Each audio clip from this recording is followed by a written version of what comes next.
Mesdames, Messieurs, bonjour. Bienvenue sur notre émission Parlons de livres. Pour ceux qui ne me connaissent pas encore, je m'appelle Julie Théa. Alors, je rappelle, notre émission est destinée à promouvoir la culture, la lecture. Oui, on peut dire la culture littéraire. Alors, nous recevons des écrivains qui veulent bien partager leurs œuvres, leurs récits avec nous afin de vous les faire découvrir. Mesdames et messieurs, c'est pour vous inciter à les lire. Vous aimez Parlons de livres, vous êtes des livrophiles, n'hésitez pas, abonnez-vous, comme ça vous serez informés de nos prochaines interviews. Aujourd'hui, nous avons une invitée, je dirais une invitée spéciale. Elle s'appelle donc Madame Sylvia Serbin.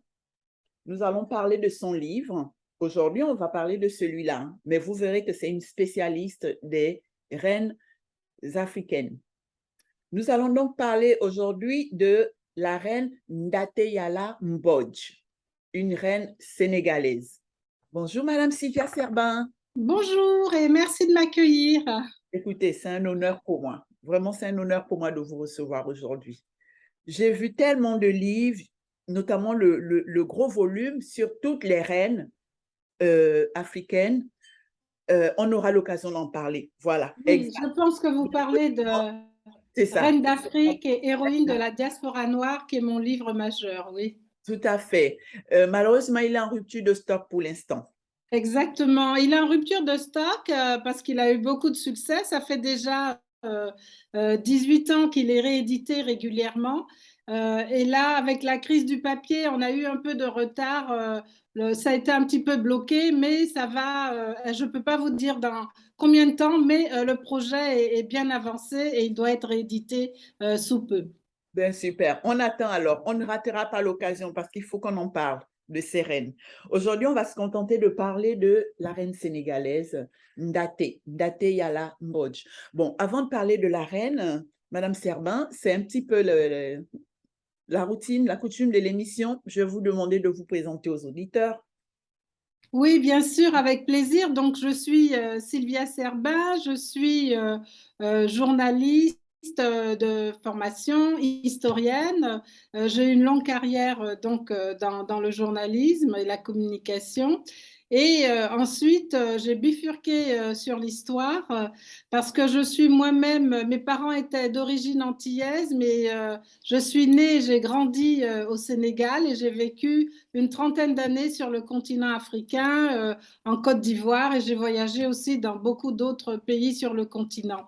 Alors, j'ai fait aussi, j'étais la première journaliste noire à Radio France à Paris, la radio publique française, ça fait déjà quelques années. C'est pour ça que ça m'a permis de beaucoup voyager.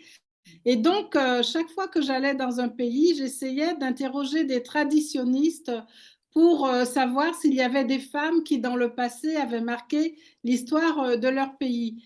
Pourquoi j'ai fait ça? Parce que je le dis rapidement et après on pourra passer aux questions. Dans mon enfance sénégalaise, j'ai été bercée par les récits que faisaient les anciens, les grands-parents de mes petits camarades sur les grands royaumes africains du passé. Et parmi les personnages importants qu'on nous présentait, tous ces personnages valeureux, il y avait toujours des femmes, il y avait des reines, il y avait des guerrières, il y avait des conseillères de rois, il y avait des reines-mères aussi qui avaient un rôle important. Et quand je faisais mes études d'histoire à Paris, c'était au moment du féminisme naissant. Et j'ai posé la question à mes professeurs, parce que je me suis spécialisée sur l'histoire de l'Afrique. On étudie donc des grands personnages masculins, mais il n'y a jamais de femmes. Et il m'avait répondu que les femmes noires n'ont eu aucun rôle dans l'histoire et que si j'ai entendu parler de certains noms, ce sont des mythes inventés par des populations primitives pour essayer donner un peu de valeur aux femmes. J'étais très frustrée par cette réponse et quelques années plus tard, alors que j'étais donc jeune journaliste, je faisais des recherches sur des archives militaires françaises du 19e siècle. Et là, je tombe sur le nom d'une reine qui menait une très forte résistance au Sénégal au moment où les Français essayaient de coloniser cette région. Et je me suis dit, si les Blancs eux-mêmes parlent de ces personnages, ce ne sont pas des mythes. Ça a été un peu le déclencheur de toute ma passion pour cette recherche. Et donc, ça a donné à la fin 25 Ah, personnages, reines d'Afrique, héroïnes de la diaspora noire. oui. Alors, ce petit livre, Ndaté Yala, c'est le premier livre jeunesse que je fais. Et j'ai voulu donc rendre hommage à cette reine qui avait bercé mon enfance et puis qui a été aussi le déclencheur de mon travail sur des femmes qui ont marqué l'histoire de l'Afrique et des peuples de la diaspora noire. Mhm.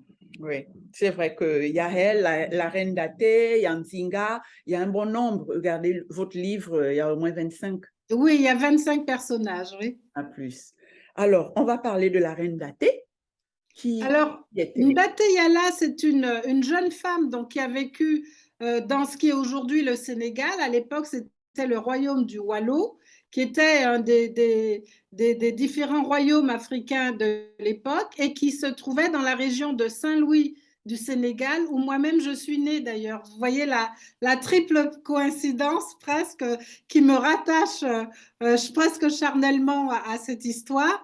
Et donc, ça a été la première région que les Français ont cherché à conquérir sur le continent africain quand ils ont voulu s'installer. Donc, c'était après les grandes découvertes du XVe siècle. Les puissances européennes ont commencé à envoyer des navigateurs et des explorateurs un peu partout dans le monde pour essayer de trouver des régions riches en ressources naturelles qu'ils pouvaient contrôler et exploiter pour leur propre compte. Donc, au Sénégal, qui était une zone qui était à mi-chemin entre l'Europe, l'Afrique et les colonies des Antilles, hein, puisqu'une grande partie de populations noires africaines vont être déportées à partir du Sénégal, de Saint-Louis, de Gorée vers les Antilles. Et donc, c'était une zone géostratégique très importante pour les Européens. Et donc, cette jeune femme vivait dans ce royaume au moment où la conquête française va se concrétiser dans cette région du royaume du Wallo. Et ce sera la première femme, déjà la première résistante à cette colonisation, donc c'est une femme, et donc ce sera la première femme à mener la résistance contre ces envahisseurs qui voulaient s'emparer de son royaume. C'est au milieu du 19e siècle, hein, parce que les Français se sont installés à partir du XVIIe siècle dans la région de Saint-Louis et petit à petit, ils ont cherché à grignoter tous les espaces alentours pour essayer d'avoir une expansion plus large, voilà, et prendre toutes les richesses économiques de ces régions. Et donc, Ndaté Yala, elle a vécu au milieu du 19e siècle et sa résistance a commencé dans les années 1850. C'est ça. Donc, voici à quoi elle ressemble. Voilà. Ah oui, elle est imposante, hein. Alors, elle est donc arrivée, elle a succédé à sa sœur aînée. Oui, alors dans ce royaume, effectivement, les femmes pouvaient accéder au pouvoir. Mhm. Et donc, elle est arrivée ben, à la tête du Wallo à 33 ans. Voilà, elle avait 33 ans et elle venait d'avoir un petit garçon qui sera d'ailleurs son fils unique. Et sa sœur aînée, effectivement, avait régné avant elle et était décédée de maladie. Donc, c'est elle qui a pris la succession en 1846.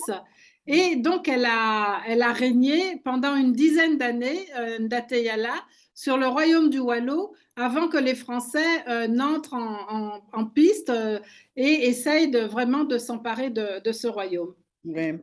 J'ai lu son cauchemar, effectivement, c'est ce général ou commandant Faidherbe. Léon Faidherbe. Voilà, c'est ça. Le gouverneur Faidherbe, qui était le gouverneur de Saint-Louis, et donc il voulait essayer de prendre toutes ces terres pour commencer à lancer les fondements de l'empire colonial français. Donc, créer un réseau de chemin de fer, essayer de développer toute cette région, développer des exportations, c'est-à-dire que toutes les terres, parce que c'était une région très riche sur le plan agricole, et toutes les terres qui servaient à nourrir les populations depuis des générations et des milliers d'années ont été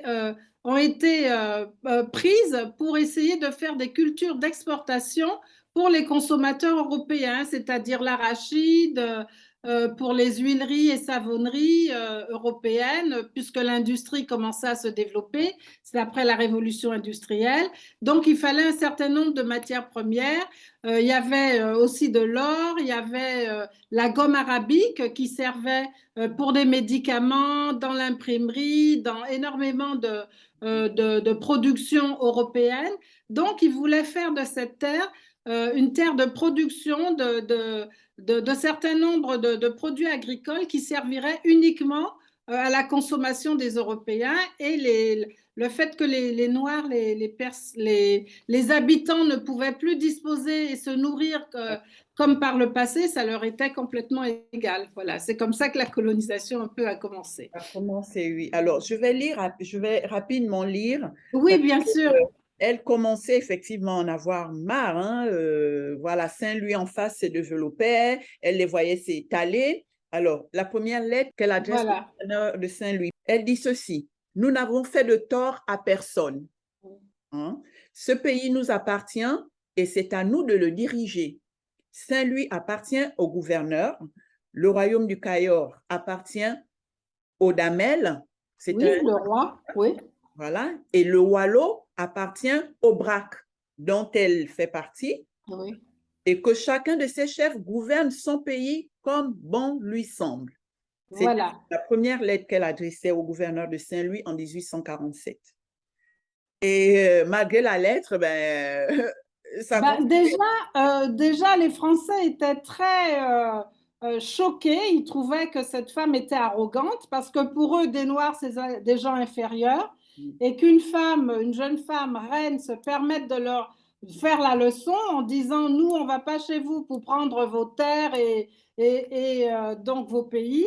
Donc, respectez aussi nos frontières et ce royaume appartient à ma famille. Nous y sommes en paix, nous le dirigeons, donc il n'est pas question que des Français viennent prendre, voler nos terres et s'installer et chasser nos paysans.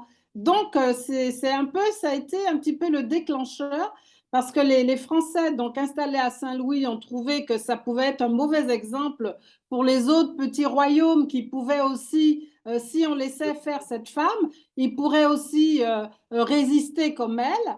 Et c'est à partir de ce moment-là qu'ils ont décidé de lui faire un sort et de la neutraliser, comme on disait déjà à l'époque, et donc de lancer leur armée pour conquérir militairement ce territoire. Exact, exact. Parce qu'elle rebelote sa lettre Oui, 3 ans plus tard, donc en 1851. voilà. Elle redicte à son interprète et là, quand même, elle est ferme en disant: le but de cette lettre est pour vous faire connaître que l'île de Bayeux m'appartient depuis mon grand-père jusqu'à moi aujourd'hui. Il n'y a personne qui puisse dire que ce pays lui appartient. Il est à moi seul. Je n'ai vendu ce terrain à personne.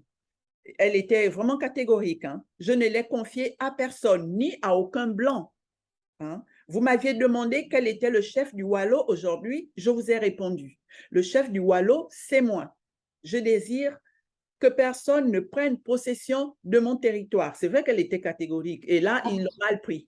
Ah, elle était d'une grande fermeté et donc Federbe a trouvé que c'était une femme insolente, arrogante. Comment elle peut oser comment une négresse peut parler comme ça à un chef blanc? Donc voilà, c'est. Ça n'a pas tardé, quoi. Et Deux, elle a résisté quand même. Elle a préparé son armée. Voilà, ils ont résisté du mieux qu'ils pouvaient, mais contre les canons. Et puis en face, ils avaient des vieux fusils et puis des lances, des flèches. C'était un combat inégal, une guerre inégale. Donc elle va perdre ainsi son royaume, mais elle aura au moins donné cet exemple. Voilà. Et oui, curieusement, ce que je voudrais rajouter, c'est que si ça n'avait pas été les traditions orales, c'est-à-dire dans les familles où on nous transmettait cette histoire, même dans les programmes scolaires au Sénégal, cette femme, on n'en a pas du tout parlé pendant très longtemps. C'est maintenant que les nouvelles générations commencent à s'y intéresser. Et quand mon livre est sorti, d'ailleurs, il a rallumé beaucoup d'intérêt pour ce personnage. Mais voilà, il y a eu un blackout total sur ces personnages de résistants dans l'histoire de l'Afrique. Et c'est pour ça que j'ai voulu faire ce travail aussi, à travers tous mes livres, de relecture de pages de l'histoire africaine au travers des femmes qui ont laissé leur marque. D'ailleurs, j'ai vu, vous l'avez noté dans le livre, en fait, une statue a été érigée en 2000. Oui, c'est ça. Dans une ville de la région, parce qu'après, elle est morte en 1855. En fait, les dates divergent un petit peu, mais à peu près vers cette époque. Et il y a une statue qui a été érigée donc la ville qui est censée abriter son mausolée, quoi. Les contrats, les traités, parce que le colon d'ailleurs, c'est marrant parce qu'on voit un petit peu encore les mêmes tactiques actuellement. Absolument. Pour envahir, voilà, c'était soit par la force militaire, oui, soit par des traités. Auxquels personne ne comprenait rien. Oui. Personne ne comprenait rien, parce qu'il y a là, à la page 30, oui. Attendez, on lit le traité, mais c'est exprès, c'est fait en sorte que ils ne vont pas droit au but. Il y a des tournures, mais exactement. Oui. le chef, c'est pour ça que oui. C'est pour ça que j'ai fait l'effort en trouvant ces traités dans les archives, parce qu'évidemment, ces archives-là ne sont pas à la portée du grand public et il y a peu d'historiens qui s'y intéressent. Donc pour moi, c'était un trésor d'aller recopier ce que disaient les traités qu'on présentait au roi en disant c'est un traité d'amitié pour dire que nous sommes liés. Et donc pour eux, c'était juste un traité d'amitié. Or, dans un français très difficile, avec des subjonctifs vraiment très châtiés. C'est fait exprès. Voilà, ils expliquaient dans le traité par le menu qu'à partir du moment où c'est signé, ils ont le droit de venir dans le pays, ils ont le droit de s'installer comme ils veulent, ils ont le droit de faire les cultures qu'ils veulent, et les rois n'ont plus rien à dire sauf à venir se plaindre auprès du gouverneur et s'il a envie de l'écouter. Et les interprètes, donc la France présentait ces traités-là, les interprètes qui traduisaient ne comprenaient pas bien le français. Comme on disait, ils se débrouillaient, comme à l'époque, presque en petit nègre. Donc, ils essayaient de traduire au roi ce qu'ils comprenaient, mais qu'ils ne lisaient pas, parce que le gouverneur ou l'administrateur français dit, dans le traité, on dit que nous sommes amis, que vous êtes amis avec notre président, que ceci, cela. Donc, l'interprète traduisait ça, c'est tout. Mais tout ce détail, c'est nous qui sommes allés à l'école qui avons découvert ça plus tard. Voilà. Je me suis posé la question, vous savez, même maintenant, la preuve, même en parlant anglais, français, quand on veut faire un business, il y a quand même des termes juridiques, vous savez, que pour faire un contrat, créer une LLC, par exemple, ou de rédiger un contrat d'agrément, je ne sais pas, de location d'un local, on a besoin d'un juriste, on a besoin d'un avocat. Pourquoi? Parce qu'il y a des termes que moi, en tant que simple... On ne maîtrise pas, oui. Alors, imaginez. Oui, oui. Et dans plusieurs régions comme ça, donc il y a eu dans cette région d'Afrique, dans ces régions d'Afrique de l'Ouest, mais en Afrique centrale aussi, il y a eu beaucoup de traités comme ça qui ont été imposés aux chefs ou aux rois africains qui ne comprenaient pas ce qu'ils signaient. Et là, ils étaient en train carrément d'offrir leur pays et toutes les richesses de leur pays aux Européens qui arrivaient. En Afrique du Sud, ça a été la même chose avec certains rois locaux au moment de l'arrivée des Européens. Donc, c'est ainsi que le continent s'est fait gruger de part en part dans différentes régions par ces traités dont évidemment personne ne parlera non plus dans les livres d'histoire. Et le temps qu'ils s'en rendent compte, c'était trop tard. Absolument. Ils ont le gouverneur en disant, mais non, je n'avais pas dit ça. Ah, ben vous avez voilà. Et quand les rois donc, se rendaient compte qu'ils voyaient, dès que le traité était signé, de toute façon, les Européens commençaient à s'installer dès le lendemain. Et quand les rois se rendaient compte, ils se plaignaient et ils envoyaient leur armée pour protéger leurs frontières. Et à ce moment-là, l'armée coloniale, avec ses canons, ses fusils, arrivait. Et c'est comme ça que la colonisation s'est faite de façon assez brutale. Parce que dès qu'un roi contestait, on lui envoyait l'armée coloniale, on le défaisait ou on le tuait et on s'emparait immédiatement du pays.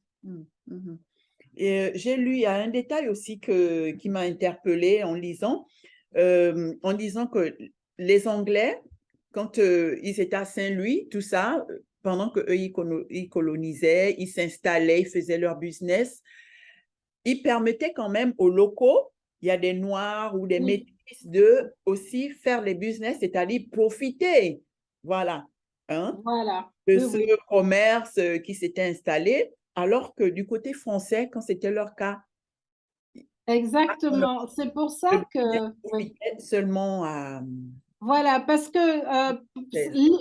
en plus, la région de Saint-Louis a connu différentes périodes. Il y a eu il y a eu, bon, les Portugais ne sont pas restés longtemps, ils étaient plutôt du côté de Gorée et ailleurs.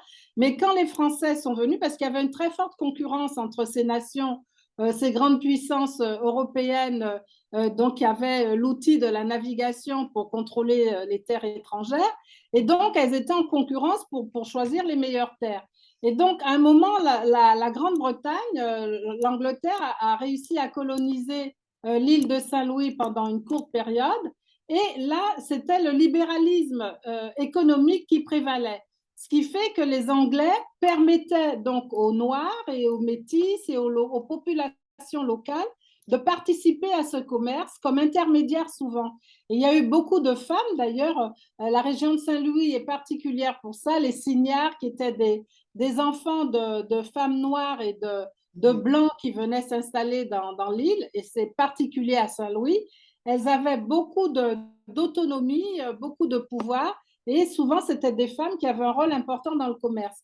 Alors que du temps de la colonisation française, c'était seulement les compagnies françaises qui avaient l'exclusivité du commerce.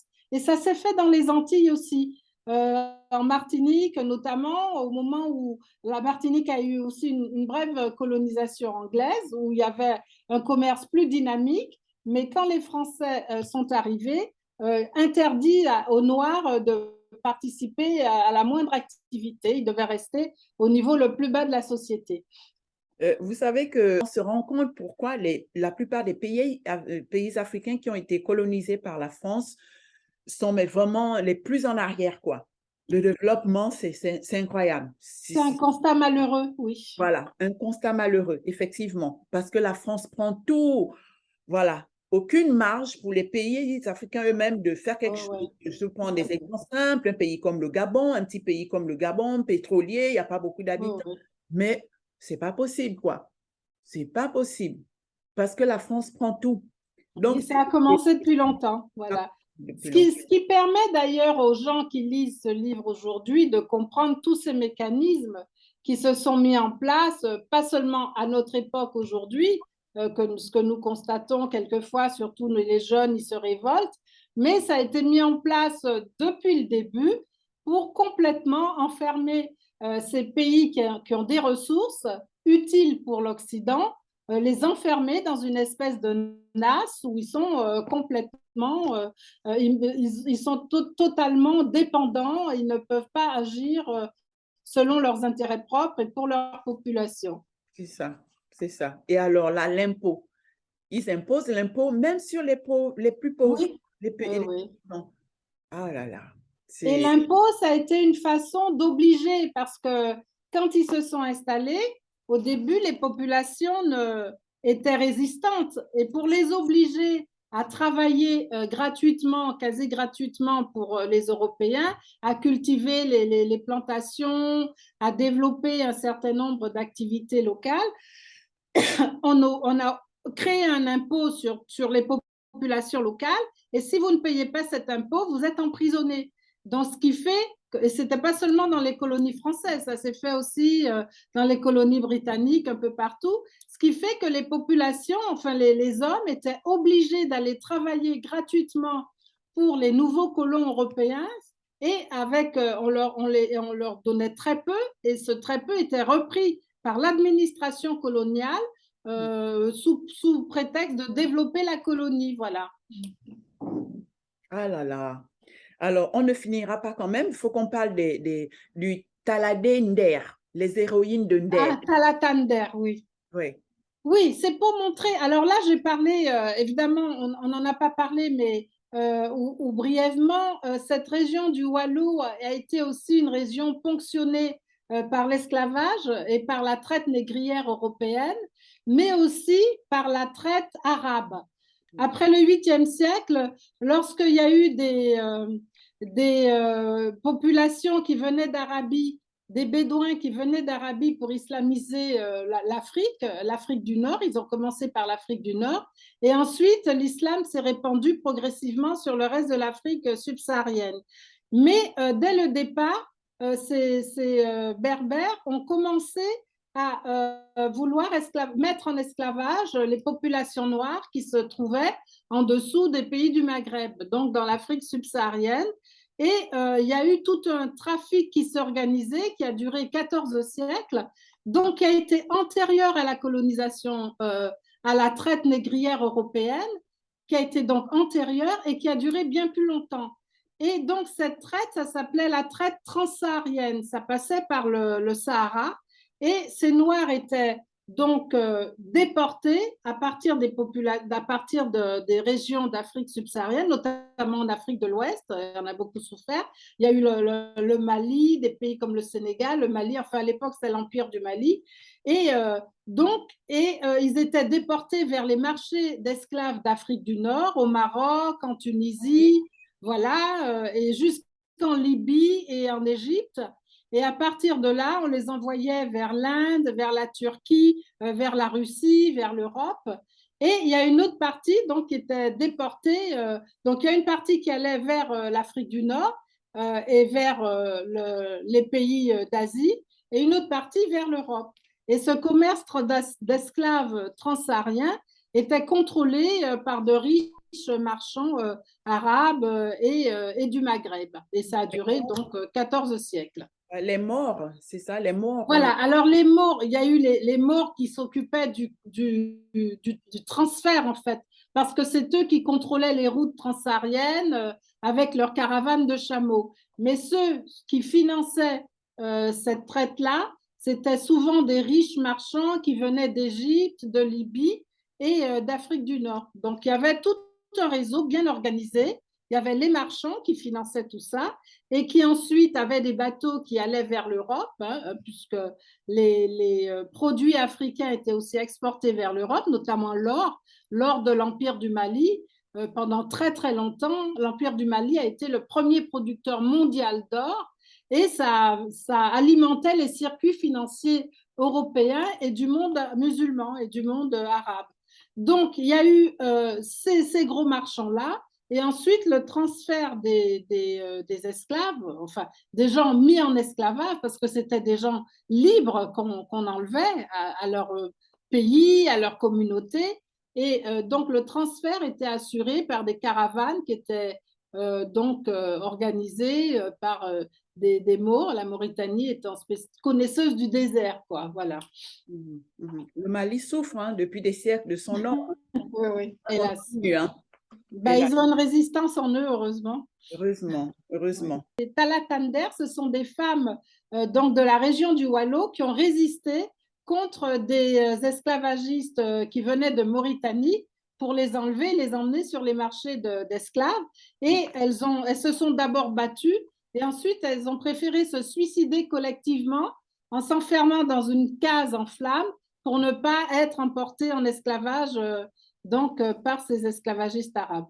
Voilà. Mourir dans l'honneur. Exactement, Talatander. Ça s'appelle les femmes d'Under.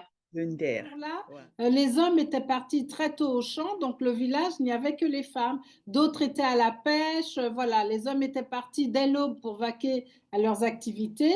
Et le village, il y avait des femmes, les enfants et les personnes âgées. Donc aussitôt, les femmes ont envoyé les enfants se cacher dans les hautes tiges de mil, dans la brousse, pour se préserver, avec soit des personnes âgées ou des adolescents. Ils sont partis se cacher au loin.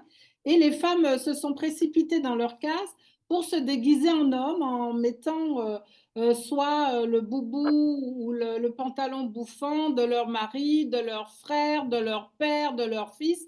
C'était des femmes de tous âges. Et elles ont caché leurs cheveux sous des bonnets d'hommes.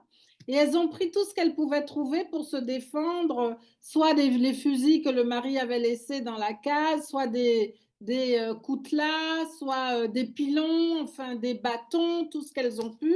Et elles ont attendu la colonne de cavaliers qui a été surpris de voir que les femmes étaient là pour attendre. Voilà, c'est le dessin. Et je dois dire que les illustrations étaient faites par un remarquable dessinateur qui est du Togo, qui s'appelle Adrien Folly-Notzeron et que je tiens à citer, Ouais. à mentionner parce qu'il a fait un effort extraordinaire pour rendre vivant toute cette histoire, hein, rendre vivante cette histoire. Donc les femmes, elles se sont battues contre la colonne de mort. Il y a eu quelques blessés, il y a eu des morts. Elles se sont battues avec toute leur énergie. Et le chef de la troupe, donc mort, a dit, on ne va pas abîmer cette marchandise, on va faire un retrait et on reviendra un peu plus tard dans la journée parce qu'elles sont épuisées, elles ne pourront plus résister.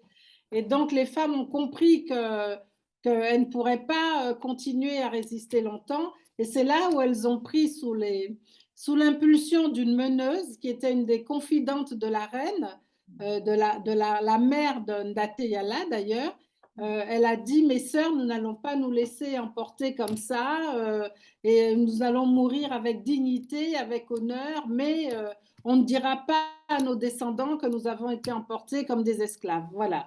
Donc les femmes, elles étaient tétanisées, mais elles ont obéi. Elles se sont enfermées dans une grande case et donc voilà, cette dame a mis le feu à la case et elles se sont laissées brûler vives.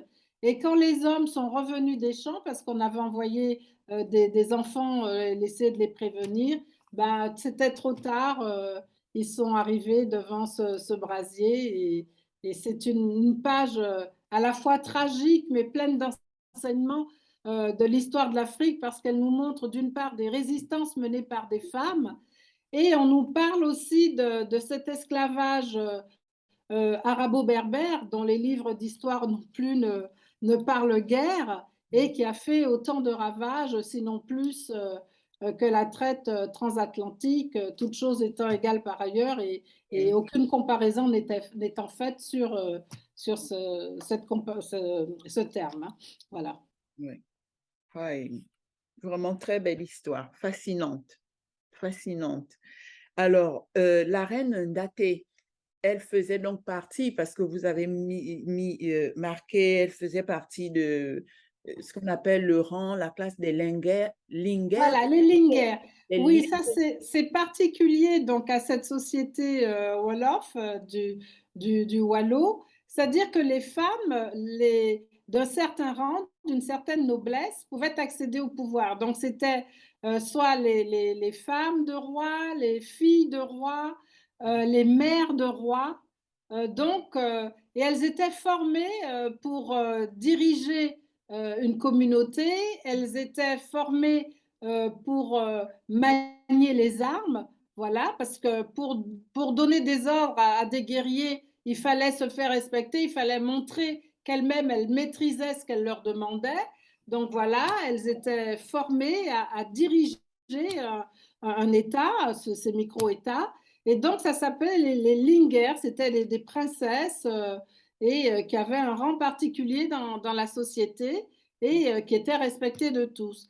Donc, ce qui fait que quand, par exemple, le roi était empêché, la Linger pouvait prendre ce qui arrivait d'ailleurs à Ndateyala, parce qu'au départ, c'est un autre personnage qui avait été désigné par la communauté des Frère, je sages, crois. voilà, un cousin, mais il était très, très apathique et assez peu, enfin, il n'avait pas du tout D'accord. l'intelligence, c'était pas du tout un stratège. Et dans cette période où le Wallo était à la fois menacé par la présence française qui cherchait à les coloniser et par les Mauritaniens qui cherchaient aussi à s'implanter dans cette partie de la région pour pouvoir puiser dans ces populations et faire à la fois du commerce et du trafic d'esclaves, elle devait essayer de jongler pour maintenir son royaume en paix par rapport à ces deux menaces extérieures. Alors c'est pour ça qu'elle, fille de roi, le Conseil des Anciens a accepté totalement qu'elle dirige le pays. Et d'ailleurs, ce qui montre toutes les lettres officielles qu'elle envoyait au gouverneur français et qu'elle a été acceptée aussi par les autres royautés alentours parce qu'elle avait été préparée pour le pouvoir. Et qu'elle avait un charisme, elle avait un Voilà. charisme pour ça. Le charisme, et puis c'était une fonction officiellement reconnue. Elle était linguère, donc elle y avait droit. C'est-à-dire qu'une roturière, entre guillemets, même si le mot est trop moderne, n'aurait pas pu accéder à ce poste-là, même si elle avait eu le charisme et la force de caractère et toutes les qualités qu'il fallait pour être dirigeant, pour être un leader. Mais elle était fille de roi et elle avait reçu l'éducation qu'il fallait pour cela. Wow. Ah, ça, bel exemple, hein? Ça fait penser à la reine Zinga elle-même aussi, qui allait sur le front, allait se Oui, battre. exactement, la reine Zinga d'Angola qui a résisté 40 ans, presque 40 ans à la couronne portugaise qui voulait s'emparer de son pays et qui est aussi un très très grand exemple de femme battante de l'histoire de l'Afrique. Elle a vécu au XVIIe siècle, oui. Oui. Alors, parlons de Linguère, ça fait penser à, vous en parlez aussi de ces personnes au destin singulier, voilà, qui ont été entraînées. Il y en a plusieurs, mais je vais quand même parler de la princesse Anta. C'est Oui, oui, Anta oui. Madigan, Anta Madigan Ndiaye, voilà. parce Parce que, qu'on dit qu'elle est une Linguère. voilà, parce qu'elle était une princesse, elle descendait en ligne directe donc du fondateur de ce royaume, de l'ancien royaume du Djolof, d'où a été créé d'ailleurs le Wallo, quand il y a eu une scission entre différentes provinces. Et donc, elle était de sang royal. Et c'est pour ça que dans ce livre aussi, je n'ai pas voulu seulement m'attacher au personnage d'Ndateyala, mais j'ai voulu montrer toutes les implications à travers l'exemple d'une région de l'Afrique, toutes les implications qu'il y a eu de ce contact entre l'Europe et le reste du monde, et là en particulier avec l'Afrique. C'est pour montrer donc toutes les transformations qu'il y a eu quand les Européens ont voulu s'installer, donc avec les métissages, la création de nouvelles classes sociales, l'introduction de ces populations dans le commerce, ensuite les déportations en esclavage, comment ça a complètement bouleversé donc les pays qui ont été soumis, qui ont été ponctionnés. Et ça montre aussi que, par exemple, Dateyala, la princesse, a pu devenir reine, a pu mener la résistance dans son pays, mais elle aurait pu être aussi enlevée, comme l'a été la jeune Anta Madigan Ndiaye, qui était une princesse aussi, et elle qui a été enlevée donc parce qu'il y avait des tribus aussi qui étaient complices un peu, et quand ils étaient en guerre les uns contre les autres, les prisonniers qui étaient faits étaient vendus aux négriers européens. Donc voilà, étaient échangés, puisqu'ils y gagnaient très peu, étaient échangés contre vraiment du n'importe quoi, de l'alcool, des vieux fusils, voilà, aux négriers européens. Donc cette jeune fille, elle avait 13 ans, cette jeune princesse, quand son village, c'était Louga, je crois, a été attaqué par une tribu ennemie, et elle a été enlevée et elle a été vendue sur le marché d'esclaves d'une petite ville du Sénégal, Rufisque, et ensuite elle a été envoyée à Gorée, qui est un des grands ports, enfin, c'est un tout petit endroit, mais ça a été un port négrier très important dans cette partie de l'Afrique de l'Ouest. Donc, à partir de Gorée, elle a été transférée par bateau jusqu'à Cuba. Oui, c'est ça, jusqu'à Cuba. Elle a été récupérée, enfin, elle a été prise par un marchand anglais qui a dû la trouver à son goût parce qu'elle était très jeune. Il l'a mise dans sa maison. Il lui a fait 3 enfants. Mais je pense que cette fille avait un caractère tel qu'elle a su se faire respecter parce que son choix n'était pas d'être esclave. Elle était enfermée dans cette espèce d'étau d'univers concentrationnaire et elle s'est montrée digne, elle a travaillé, ses enfants, elle les a eus, elle a continué sa vie comme ça en prenant ce que la vie lui apportait, mais en essayant de voir comment faire pour résister au mieux intérieurement, pour être solide toujours. Et c'est pour ça que son parcours est très intéressant, Donc, cette jeune fille sénégalaise a finalement vécu donc d'abord à Cuba, ensuite aux États-Unis, du côté de la Floride, ensuite en Haïti, et elle a fini comme une femme riche et puissante.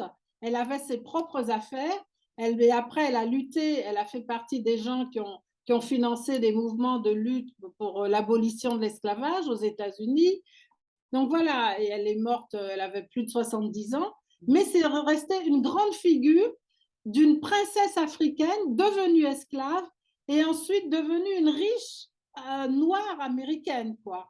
Donc, Anta Madigandia, et d'ailleurs, elle a un grand domaine qui est devenu un musée qu'on peut visiter Parc dans la région. national à Jacksonville. À Jacksonville, voilà. Ces personnages-là, personne n'en parle en Afrique non plus.